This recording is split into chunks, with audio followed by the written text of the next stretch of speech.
പതിവായി നമ്മൾ കഴിക്കുന്ന ഭക്ഷണം നമ്മുടെ ജീവനെടുക്കുമെന്ന് ആരെങ്കിലും സ്വപ്നത്തിൽ പോലും കരുതുമോ? എന്നാൽ അത്തരത്തിൽ അങ്ങേയറ്റം ദാരുണമായ ഒരു സംഭവമാണ് കഴിഞ്ഞ ദിവസം നടന്നത്.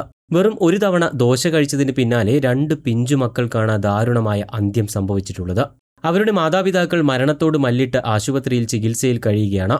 ഏപ്രിൽ 1 രാത്രിയാണ് സംഭവങ്ങളുടെ തുടക്കം. IOC റോഡിലെ ഒരു ഡയറിയിൽ നിന്നാണ് വിമൽ ദോശമാവ് വാങ്ങിക്കുന്നത്. അന്ന് രാത്രി തന്നെ ആ മാവ് കൊണ്ട് വിമൽ ദോശയുണ്ടാക്കി കഴിക്കുകയും ചെയ്തു. പിറ്റേന്ന് രാവിലെ മുതൽ യുവാവിന് കടുത്ത ഛർദിയും അസ്വസ്ഥതകളും അനുഭവപ്പെടാൻ തുടങ്ങി. ഉടൻ തന്നെ ആശുപത്രിയിൽ ചികിത്സ തേടുകയും ചെയ്തു. എന്നാൽ ഈ അസുഖത്തിന് കാരണം തലേന്ന് കഴിച്ച ഭക്ഷണമാണെന്ന് ആ കുടുംബം തിരിച്ചറിഞ്ഞില്ല.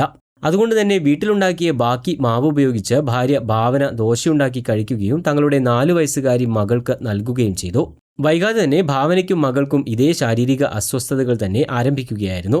കൂടെ 3 മാസം മാത്രം പ്രായമുള്ള ഇവരുടെ ഇളയ കുഞ്ഞിനും സമാന അസ്വസ്ഥതകൾ അനുഭവപ്പെട്ടു. തുടർന്ന് ആശുപത്രിയിൽ ചികിത്സയിൽ തുടരവേ കുട്ടികളുടെ നില വഷളാവുകയായിരുന്നു. ഏപ്രിൽ 4 3 മാസം പ്രായമുള്ള കുഞ്ഞും പിറ്റേന്ന് 4 വയസ്സുകാരിയും മരണത്തിന് കീഴടങ്ങുകയും ചെയ്തു. സംഭവത്തിന് പിന്നാലെ പോലീസ് അന്വേഷണം ആരംഭിച്ചിട്ടുണ്ട്. മാവിൽ മായം ചേർത്തിട്ടുണ്ടോ എന്ന് പരിശോധിക്കാൻ ഭക്ഷണ സാമ്പിളുകൾ ശേഖരിച്ചിട്ടുണ്ട്. അതേസമയം തന്നെ വിമൽ വാങ്ങിയ അതേ ബാച്ചിൽ നിന്നും 10ഓളം ഉപഭോക്താക്കൾക്ക് മാവ് നൽകിയതായി കടയുടെ ഉടമ പറയുന്നു. അവർ സ്ഥിരം ഉപഭോക്താക്കളാണെന്നും താൻ നേരിട്ട് പോയി അന്വേഷിച്ചിട്ടും അവർക്ക് ആരോഗ്യ പ്രശ്നങ്ങളൊന്നും തന്നെ ഇല്ല എന്നും കടയുടമ പറഞ്ഞു. ഇതിന്റെ പിറ്റേ ദിവസം ഈ മാവ് കൊണ്ടുണ്ടാക്കിയ ഇഡ്ഡലി തന്റെ 3 വയസ്സുള്ള കുട്ടിക്ക് നൽകിയതായും ഇയാൾ അവകാശപ്പെടുന്നു. മരണകാരണം കൃത്യമായി കണ്ടെത്തുന്നതിനായി കുട്ടികളുടെ മൃതദേഹങ്ങൾ പോസ്റ്റ്മോർട്ടത്തിനായി അയച്ചിരിക്കുകയാണ്. അതേസമയം തന്നെ സാധാരണയായി 3 മാസം പ്രായമുള്ള കുഞ്ഞുങ്ങൾക്കൊന്നും കട്ടിയുള്ള ആഹാരം നൽകാറില്ല. അതും ഈ സംഭവത്തിൽ സംശയം ജനിപ്പിക്കുന്നുണ്ട്.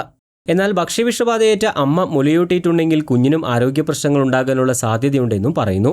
ലാബ് റിപ്പോർട്ടുകൾ ലഭിച്ചതിന് ശേഷം മാത്രമേ മരണകാരണം കൃത്യമായി നിർണ്ണയിക്കാൻ കഴിയൂ എന്നാണ് പോലീസും വ്യക്തമാക്കിയത്.